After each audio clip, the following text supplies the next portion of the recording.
Président, la suspension des exportations de café cacao, la gratuité de la vignette, on imagine aisément que l'objectif c'est l'étouffement du régime en place. Aujourd'hui les difficultés sont là, les populations souffrent.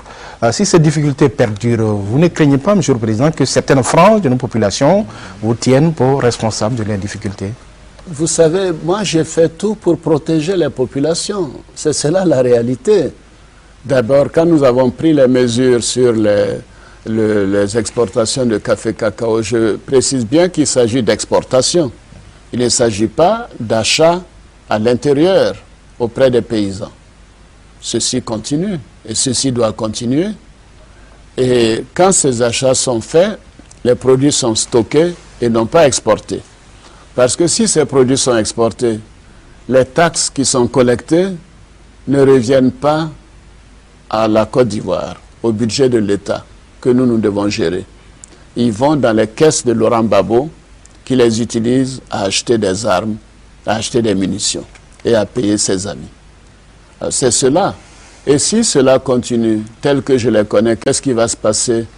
S'ils peuvent exporter, ils vont dire un jour, la taxe ne sera plus de 200 francs, mais elle sera peut-être maintenant de 300 francs, de 400 francs, de 500 francs, jusqu'à prendre la totalité des ressources des planteurs.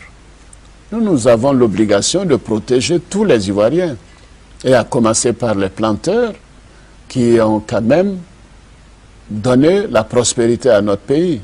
Alors moi, je ne suis pas dans une situation où je me pose des questions par rapport à une certaine opinion.